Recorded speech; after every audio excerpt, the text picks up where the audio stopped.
There's a quiet strangeness that settles in with time, a slow, almost imperceptible subtraction. You look at your phone one evening, scrolling through names, and realize the list of people you truly talk to has become shorter, sharper. It's not a result of some grand falling out, no dramatic severance or shouted words you can't take back. There was no single event, no clear moment of rupture. It's more of a gradual fading, a silent mutual retreat. Many people, once fixtures in the landscape of your life, have simply drifted away, like ships receding from the shore until they are just specks on the horizon, and then nothing at all.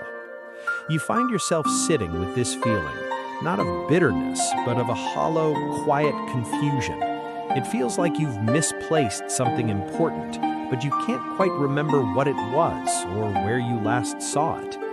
The weariness of modern life has a way of sanding down our social edges, making us less inclined to reach out, to bridge the growing distances. The days are long, filled with demands and algorithms and the relentless hum of expectation. By the time night falls, the energy required for connection often feels like a currency you've already spent. So you sit in the silence and you wonder about the ghosts of conversations past, about the laughter that used to fill rooms, and why it's so much quieter now. It's not a tragedy, just a truth, a heavy, airless truth.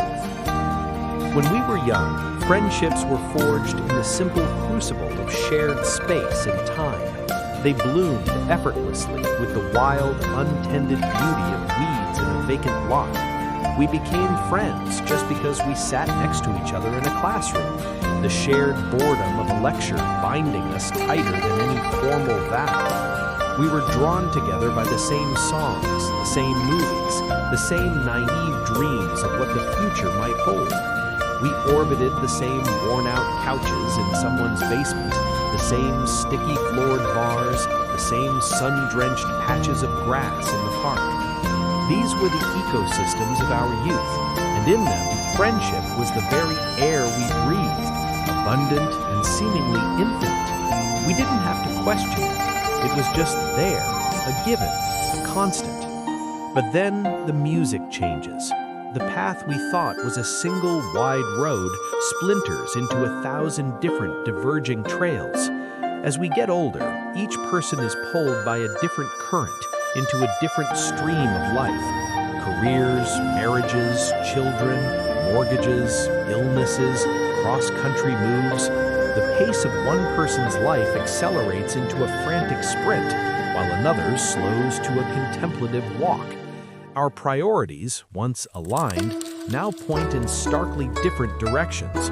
What was once a shared universe of inside jokes and common enemies shrinks to a handful of memories, viewed from increasingly distant perspectives. The things that matter to you now might seem trivial to them, and their all-consuming worries might feel alien to you. It's no one's fault, it's just the gravitational pull of individual lives. You realize, with a slow dawning ache, that not everyone who started the journey with you is meant to see it through to the end. Some friendships are not built for the long haul. They are for a specific season, a specific stretch of the road, and trying to force them beyond that is like trying to make a river flow uphill. It's a struggle against nature. There comes a point, a silent threshold you cross without even noticing, when you stop trying to hold it all together. You no longer feel the frantic urge to keep every relationship alive, to tend to every flickering flame. It isn't a deliberate act of cruelty or a conscious decision to become cold and distant. It's simpler and heavier than that. It's exhaustion, a deep, bone-weary fatigue from the performance of connection. You grow tired of being the one to always send the first text, to always suggest the plan, to be the keeper of the shared history. You grow tired of the careful diplomacy, the obligation to laugh at jokes that aren't funny, to nod along to opinions you don't share, to pretend to understand a life that has become completely foreign to your own. The performance becomes too much to bear. The meetings themselves, the ones you fought to schedule, start to feel like a chore. The joy drains out of them, replaced by a sense of duty. You sit across from someone who was once a part of you, and you find yourselves talking about the weather, about traffic, about the surface-level details of your jobs, because the chasm between your actual lives has grown too wide to shout across. The silences are no longer comfortable, but filled with the unspoken awareness of how much has changed, of how much has been lost. And so you start to choose. You choose the quiet of your own home over the noise of a crowded bar. You choose the simple comfort of solitude over the complex, draining labor of a friendship that has run its course. You aren't pushing people away. You are simply choosing to save what little energy you have left for yourself. You are choosing peace. As the crowd thins, something remarkable happens. The friendships that remain, the ones that have weathered the years and the changes and the silences, take on a different quality. They are deeper, more resonant.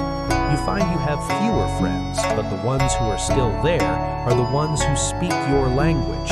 They are the ones who can sit with you in your silence and understand its weight.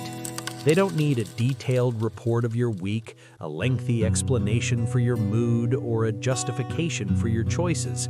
There's no need for performance, no need for pretense. The connection exists in a space beyond words. Just sitting next to each other on a couch, staring at the wall, can be a profound act of communion. Their presence is enough. It's an anchor in the unsteady current of life. These are the friends who have seen you at your worst and haven't flinched. They remember the person you were and understand the person you are becoming. The small talk falls away, and what's left is real. It's a shared history that doesn't need to be constantly recited because it lives in the very foundation of your bond. Perhaps growing up isn't a process of subtraction after all. It's not about losing friends. It's a process of refinement, a slow, patient filtering out of all that is not essential until all that remains is what is pure, what is true. In the end, you look back not with regret, but with a quiet sense of acceptance. Having fewer friends is not a synonym for loneliness. It is not a mark of failure. Sometimes it is a sign of growth. It is the quiet confirmation that you have finally, after all these years, begun to understand what you truly need and what you can live without. You learn that not everyone who enters your life is meant to stay. Some are just passing through, teaching you a lesson, sharing a season, and then moving on. And that's okay. And you learn that the ones who do stay, the ones who anchor themselves in your life, don't always require constant maintenance. They don't need a lot of talking. Their presence is a steady, quiet hum beneath the noise of the world. If you look around today and see fewer faces than you did before, try not to be sad. Try not to see it as a loss. Perhaps you haven't really lost anyone. Perhaps, for the first time, you are simply learning to be true to yourself. And in that truth, you are finding who was meant